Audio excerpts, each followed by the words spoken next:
Thumbnail আর title দেখে বুঝতেই পারছো আমরা কোথায় যাচ্ছি।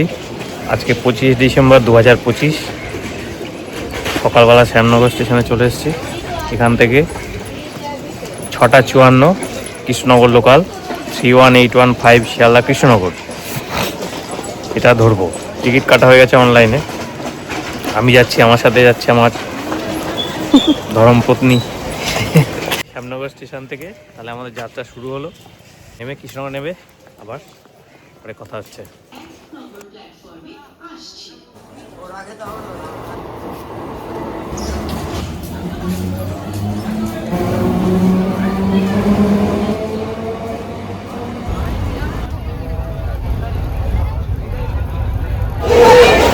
সাড়ে 8টা বাজে অবশেষে এসে পৌঁছলাম কৃষ্ণনগর প্ল্যাটফর্ম।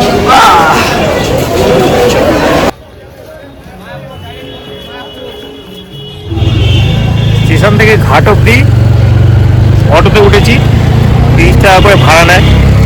তোমরা খুব সহজে এখানে কিন্তু একটু দরদাম করতে হয়। বিভিন্ন টোটো বিভিন্ন ভাড়া যায় 50, 100, 200 রিজার্ভ করার কথা বলে। একটু এগিয়ে আসলে পরে এখানে অটো পেয়ে যাবে। অটোতে রিজনেবল 30 টাকা ভাড়া। ঠিক আছে, আমরা ঘাটে যাই, তারপরে বাকিটা কথা বলছি।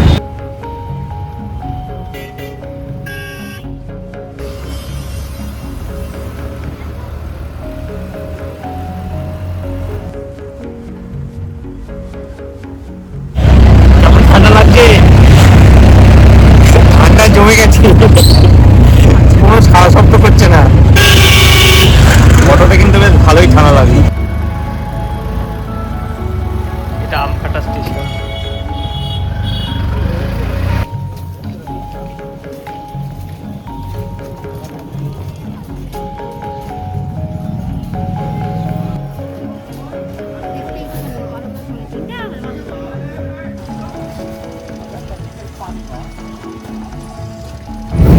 স্বরূপগঞ্জ ঘাট থেকে নৌকোতে উঠে পড়েছে,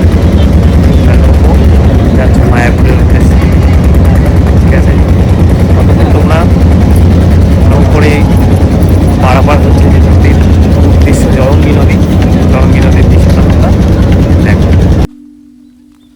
কোলাহল আর ব্যস্ত জীবনের মাঝখানে কখনো কখনো মনে হয় একটু শান্তি দরকার, একটু নিজেকে খুঁজে পাওয়ার সময় দরকার।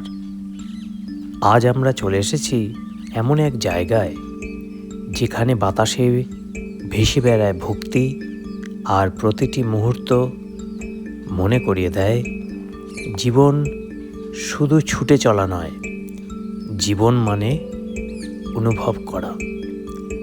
স্বাগতম আপনাদের শ্রীধাম মায়াপুর ইস্কনে। নদীর পাড় ঘেঁষে এগিয়ে চলা পথ, চারপাশে সবুজের ছোঁয়া, আর মনে এক অজানা উত্তেজনা। যত এগোচ্ছি ততই মনটা হালকা হয়ে আসছে, যেন শহরের সব চাপ পেছনে ফেলে এগিয়ে যাচ্ছে এক অন্য জগতে। দূর থেকে চোখে পড়ে সেই বিশাল মন্দির, আকাশ ছুঁয়ে থাকা গম্বুজ, অপরূপ স্থাপত্য।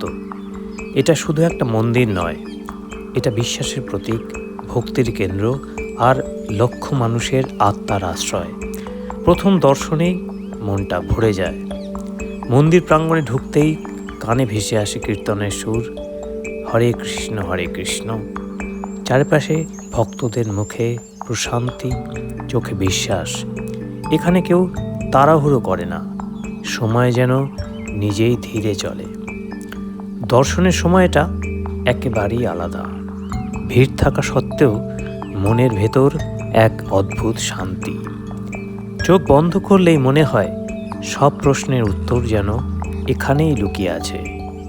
কিন্তু মুহূর্ত চুপচাপ দাঁড়িয়ে থাকলেই মন নিজে থেকেই কথা বলতে শুরু করে। মায়াপুর ইস্কন শুধু মন্দির নয়, এটা একটা সম্পূর্ণ জীবনধারা। পরিষ্কার রাস্তা, সবুজ মাঠ, গোশালা, আশ্রম, আর হাসি খুশি মানুষজন।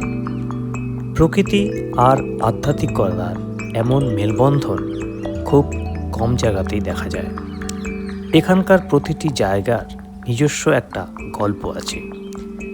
শ্রীল প্রভুপাদের শিক্ষা, ভাগবতের কথা, আর কৃষ্ণ ভাবনার দর্শন সব কিছু খুব সুন্দরভাবে তুলে ধরা হয়েছে। এটা শুধু দেখার জায়গা নয়, এটা শেখার জায়গা। মায়াপুর এলে প্রসাদের কথা না বললেই নয়। সহজ সাত্ত্বিক খাবার, কিন্তু স্বাদে ভরা ভক্তি। খাওয়ার সময় মনে হয় শুধু শরীর নয়, মনও যেন তৃপ্ত হয়ে যাচ্ছে।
আজকে 25শে ডিসেম্বর মায়াপুর ইস্কন মন্দিরে এত ভিড় হয়েছে, মানে কল্পনা করা যাবে না। চারিদিকে খালি লোকের মাথা আর মাথা, মানে এতটা ভিড় আমি তো আশাও করিনি। দিনের শেষ ভাগে থাকে সন্ধ্যা আরতি, আলো, ধূপ আর হাজার কণ্ঠের কীর্তন। পুরো পরিবেশটা যেন অন্য এক জগৎ। এই সময়টা ক্যামেরার চেয়েও বেশি মনের ভেতর বন্দি করে রাখতে ইচ্ছে করে। চোখ বন্ধ করে কীর্তনের সাথে ভেসে গেলে সব ক্লান্তি মিলিয়ে যায়। সূর্য ধীরে ধীরে অস্ত যায়, মন্দিরের আলো জ্বলে ওঠে। এই মুহূর্ত দাঁড়িয়ে বুঝতে পারি, শান্তি আসলে বাইরে নয়, শান্তি জন্মায় ভেতর থেকে। মায়াপুর সেই শান্তিটাই মনে করিয়ে দেয়। আজকের দিনটা শুধু একটা ভ্রমণ নয়, এটা ছিল নিজের সাথে একটা নীরব কথোপকথন।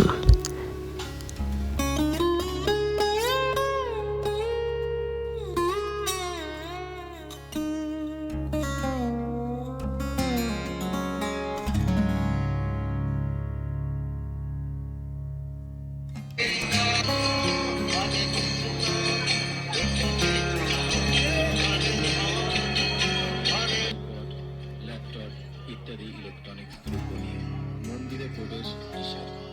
আমাদের নির্দিষ্ট কাউন্টার আছে, সেখানেই একমাত্র সেগুলি জমা রাখুন।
যদি জীবনে কখনো মনে হয় সব কিছু থেকে একটু বিরতি দরকার, তাহলে একবার মায়াপুরে এসে দেখবেন। ভিডিওটি ভালো লাগলে লাইক করুন, কমেন্টে আপনার অনুভূতি জানান, আর এমন আরও ব্লগের জন্য চ্যানেলটি অবশ্যই সাবস্ক্রাইব করতে ভুলবেন না। হরে কৃষ্ণ। আবার দেখা হবে নতুন কোনো যাত্রায়, নতুন কোনো দিনে, নতুন কোনো ভিডিওতে। ভালো থাকবেন।